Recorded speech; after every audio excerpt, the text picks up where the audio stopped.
Good day to everyone. We're Gugu and before we start, let us introduce ourselves. My name is Jenna Lua, together with Chris, Menda, Damdo, Vilapus, and Businessman. Today I want to share why buying our Parol is worth it. Our Stella Parol is made of clear and with balance and that's all.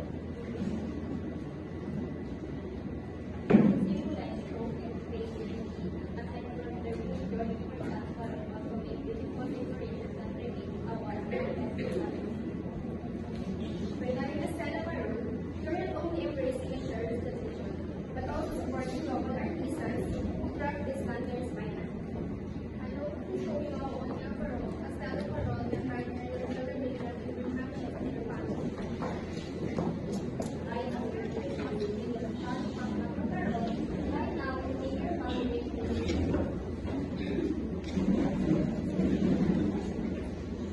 The giant lantern started in earlier 100 years ago.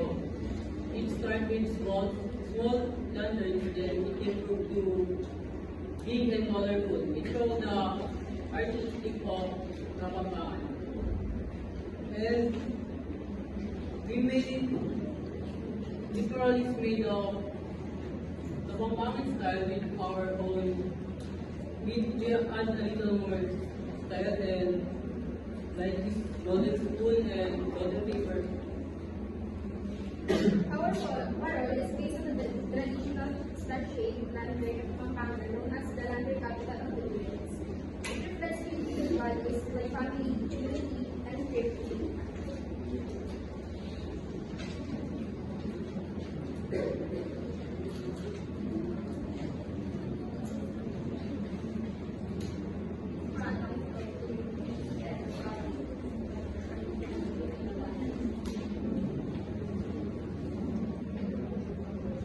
Everybody quiet, please. The meeting is recorded.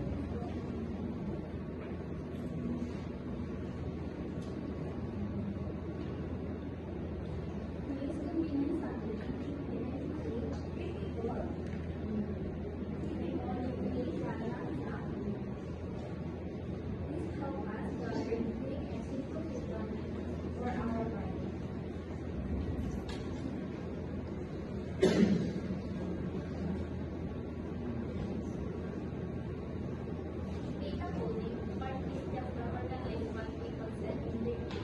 We took the interview under the that includes categories of home.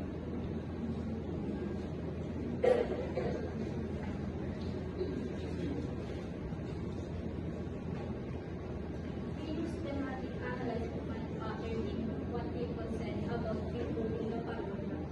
Analyze according to main way of make feel better, focusing on sustainability and adding unique feelings. So for innovation, we need to combine eco-friendly materials with calling elements of meaningful modern.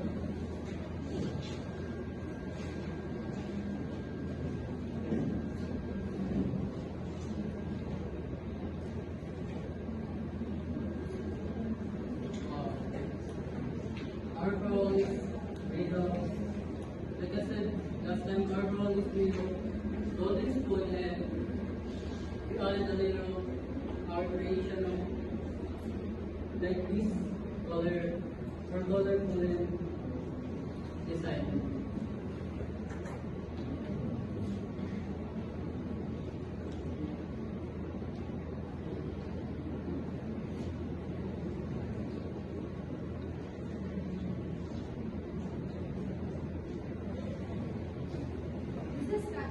shows that the lantern price ranged from 2015 to 2021. It dropped during the pandemic, but it went up again after 2022. This means people still love buying paroles.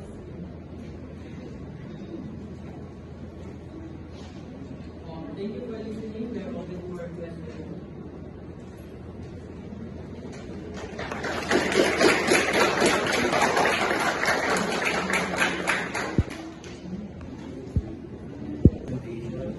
So, you have chosen a graph that symbolizes Christmas as well as a well-known graph now.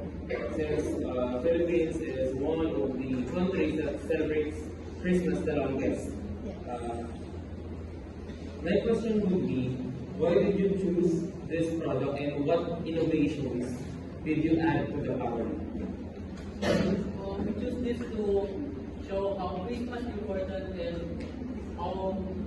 how to express and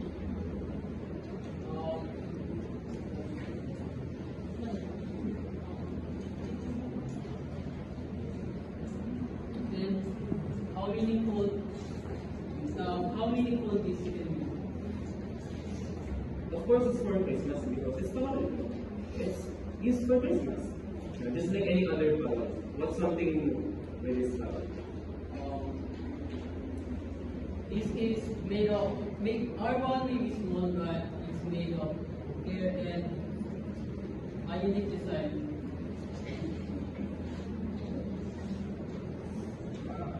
Anyone else would like to answer? Thank you, Mr. Kura.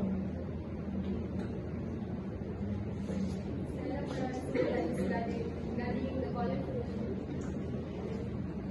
and it represents public value. How does it represent family bonding? Do you use symbols or are there any way you can show me how I can see family bonding in the parable? This is because when Christmas, all the families always gathering to make it together and enjoy the Christmas. Yes, for Christmas season, but I'm asking for the parable itself. Oh, right. So it's basically it show how the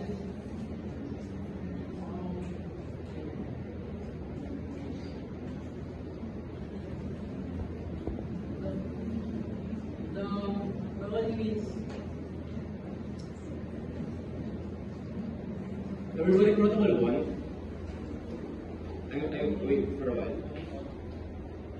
If you're going to murmur and talk to your group mates while you're inside, maybe you're not ready to present. Because this is your presentation day, not your preparation day. You're supposed to be ready when you came inside here, the classroom. Please listen to the presenters. Ayun naman siguro hindi kayo pakinggan pero kayo na may present. Hands down, thank you. Sorry for that. Sige po, before that. Okay, so let's have, thank you for that, Pura and De Guzman. So let's have De La Cruz. De La Cruz, what is your contribution to your output? Editing and revising of the slide. So you already read all the details or context of that slide. So my question is, since I was your interest subject,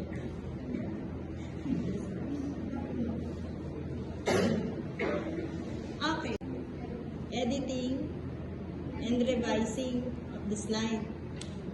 So you already read all the details or context of that slide. So my question is, since I was your interest subject,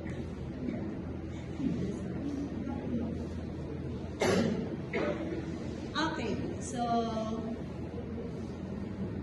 looking at the scatter graph of year versus price, how do you explain the big price spikes in 2019 and again by 2020?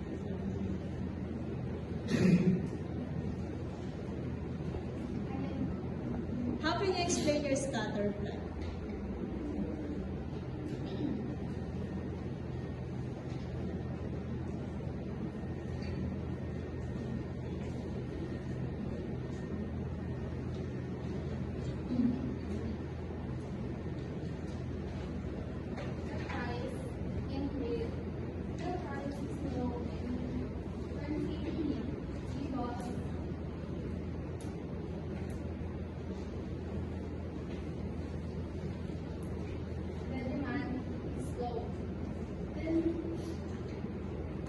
You just focus on 2019 and 2025. Why is it the price spiked at that year? What do you think the reason?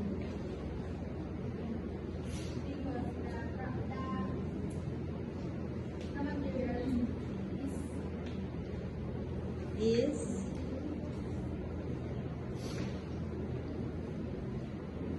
mahal. is very expensive. Aside from that, how about the demand, the supply?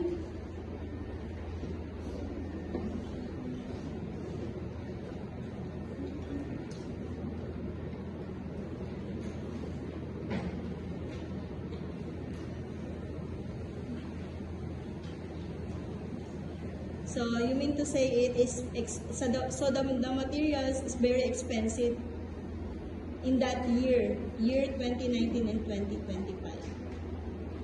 Okay, sige. Thank you.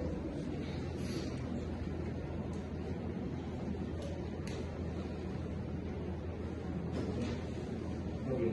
So this parole problem. Your impact class is to take something that you can sell, if I'm correct, as Pinoypreneurs. So, how much would you price this parole, and what would be your risking on that price? May I hear from either Ms. De Guzman, Ms. De La Cruz, or Ms. De La Vega? Sorry, except Ms. De La Cruz. And Ms. Tablo as well. Ms. Tablo, Ms. De Guzman, Ms. De La Cruz.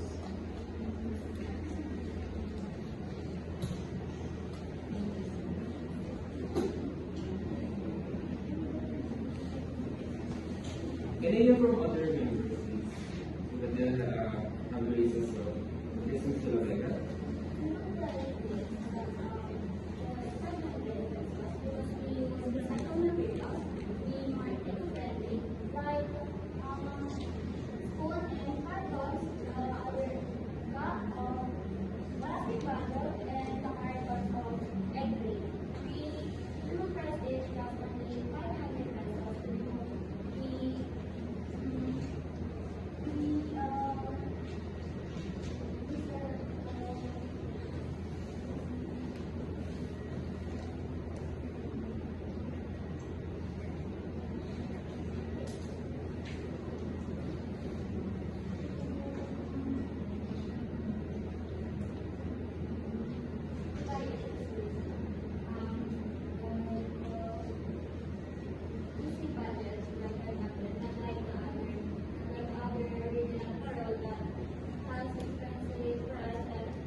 The budget, so basically it's the budget of DTI for Noche Buena.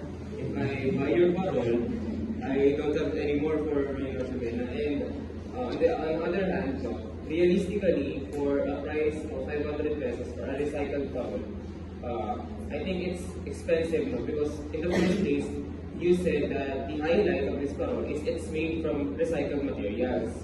So if that's the case, I thought it would be going to be cheaper because there are paroles that would cost around 100 to 50 pesos. The one you're referring to, 2,000 pesos, 2,000 peso paroles, are those paroles with Christmas lights and electricity and circuits attached to it. So I think for 500 pesos, it would not be realistic for this parole. Okay, so can you turn your slide to the research part?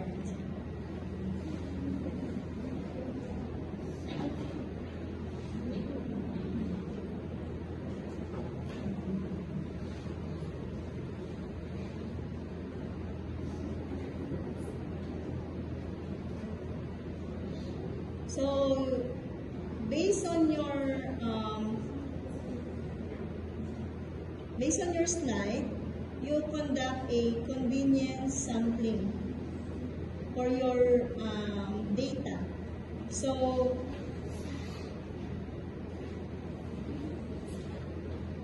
why you decide to use convenience sampling for this study? Anyone? Dablo. We use convenience sampling because they easy to reach and they easy to reach and also that this method is fast to initial research itself critical for our project. It is easy to reach, right? So, how did you pick Yuri, Zaza, and Zach to interview? Is there any classification, category, or reason why they have chosen in that convenient sampling?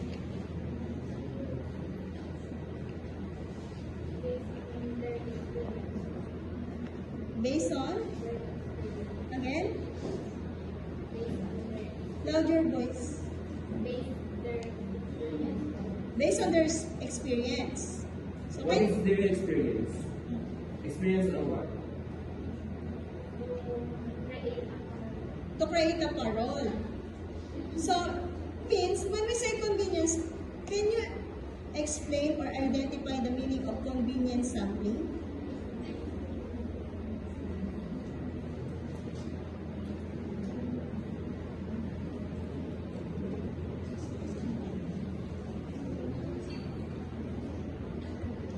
You said a while ago that, you said earlier that you choose Yuri, Zaza, and Zach because they know how to create parole. But you use convenience sampling. So what do you mean by convenience sampling?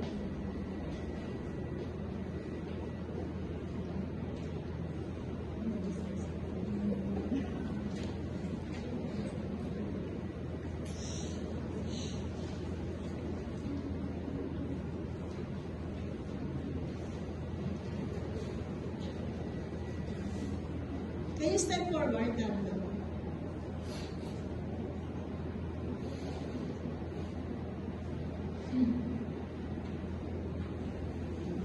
What do you mean by convenience sampling? You said earlier that it What is their experience? Experience on what? to create a parole. So, means, when we say convenience, can you explain or identify the meaning of convenience sampling?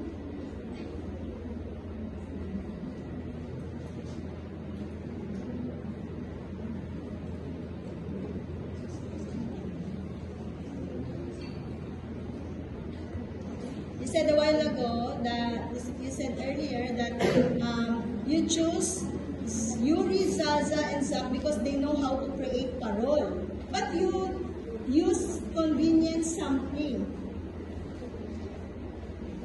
So what do you mean by convenience sampling?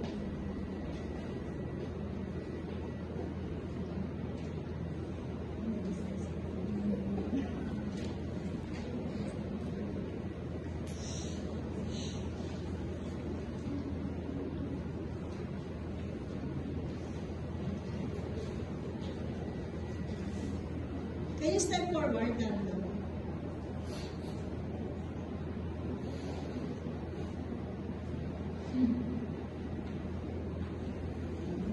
What do you mean by convenience sampling? You said earlier that it's easy to reach. So what do you mean by convenience? And how it is connected if you choose Zach, Zara, Zaza, and Yuri as your respondents, if you categorize it by they know how to make or create lantern. Is it right that you use convenience instead of purposive?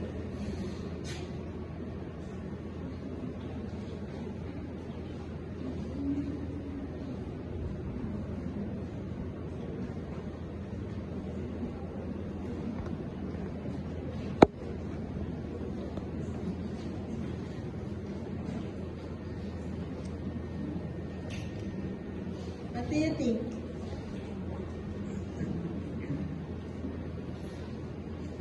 Can you implement something. I'm not saying it is wrong, but on how to explain.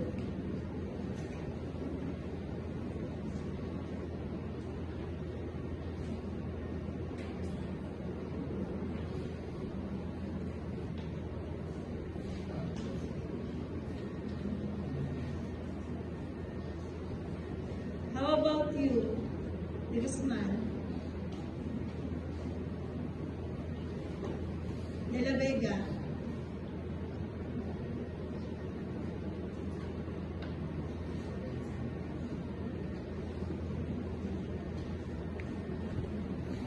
Okay.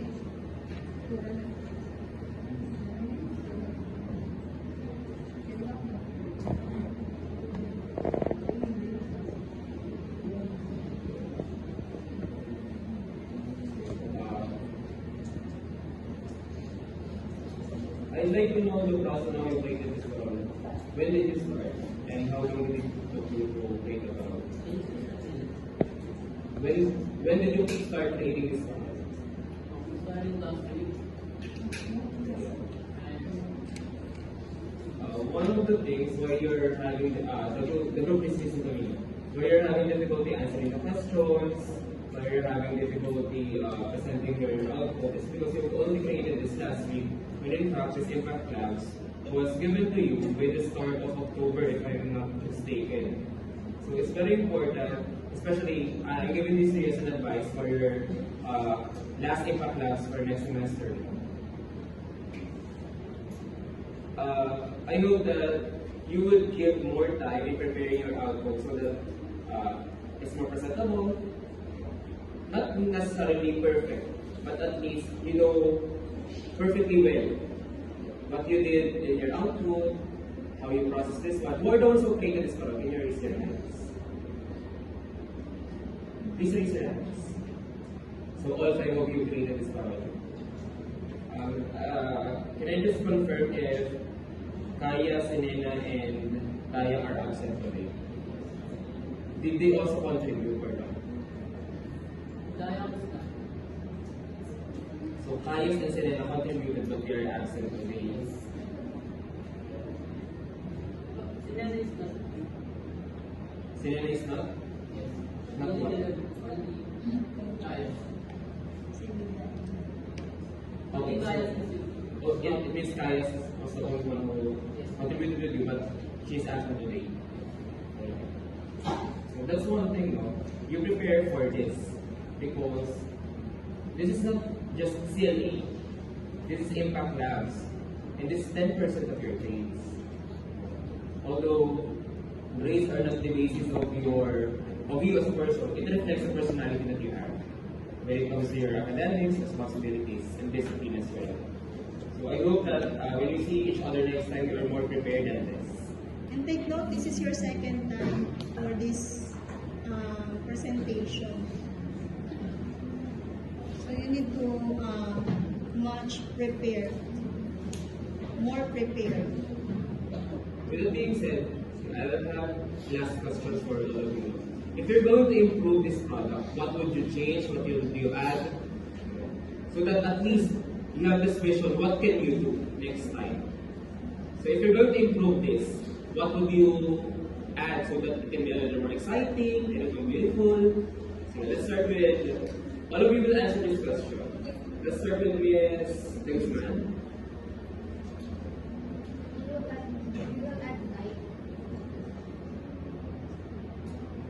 See, just answer on your own opinion. You're not wrong in answering your opinion. You don't need your notes for that. You would add lights because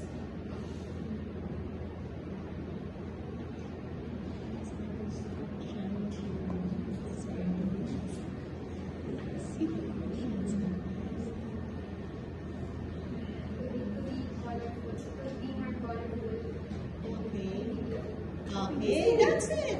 Ms. De La Cruz, how Now about you? next.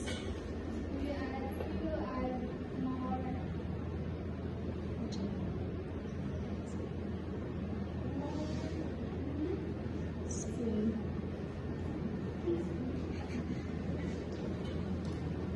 Color. Color. Craft. Myers. kind of colors?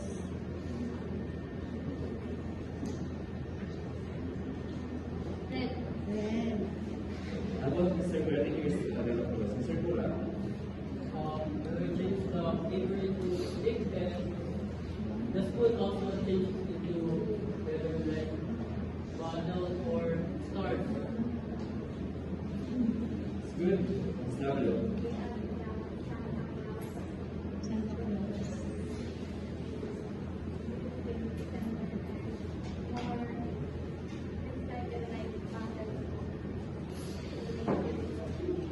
So within an image. Alright. And then lastly, Mr. Lavega.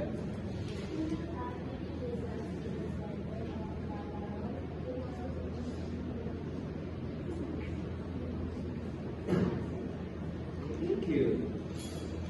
Was it hard answering that question? No. Why? Because you know what you like. Yes. Because you have an idea on your on what you would like to present. And suddenly it does not transform physically into your output. Because why? You only created this last week. However, if you had started earlier, I don't know, maybe what you have said might be what you are presenting right now. So again, I hope that you will improve, or not necessarily the output itself, but you as a presenters will have improvements for the last Impact Labs presentation for grade 11. And I think that's it. Thank you.